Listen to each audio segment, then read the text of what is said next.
বলো তো দেখি পতাকায় মোদের কয়টি রং আছে? শিক্ষক এসে শুধালেন হেসে দ্বিতীয় শ্রেণীর কাছে। একসাথে মিলে সব ছেলে বলে চিৎকার করে জোরে, তিনটি বর্ণ রয়েছে রাঙানো জাতীয় পতাকা জুড়ে।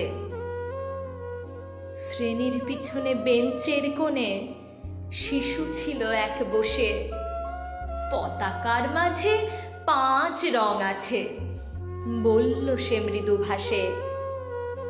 কথা তার শুনে বাকি শিশুগণে হেসে খায় লুটোপুটি।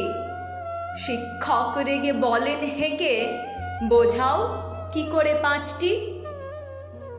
মাথা নিচু করে ভয়ার্ত স্বরে সরল শিশুটি বলে, ওপরে গেরুয়া, মাঝখানে সাদা, সবুজ আছে তার তলে, আর আছে আঁকা গোলাকার চাকা, নীল রং আছে এতে। শিক্ষক বলে, এটিকে ধরলে তবুও হচ্ছে 4টে। অবুধ শিশুটি বলল তখন, রং আছে আর এক। লাল লাল ছোপ দাগ দেখা যায় ওই পতাকার মাঝে। বাবাকে যখন আনলে ওরা কফিনের ঢাকা খুলে, জড়ানো রয়েছে দেহখানা তার পতাকা আর ফুলে। রক্তের দাগে ছিল লাল ছোপ ওই পতাকার মাঝে। এই নিয়ে মোট হলো 5টি, এবার তো ঠিক আছে।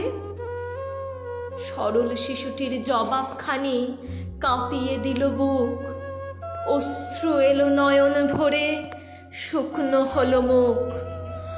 আজও যারা দেশের জন্য করছে বলিদান, স্বাধীনতার শহীদ সম তাদের অমর প্রাণ। হয়েছি স্বাধীন, পেরিয়ে গেছে 70টি বছর। দেশ বাঁচাতে যাচ্ছে যে প্রাণ, রাখছি কি তার খবর?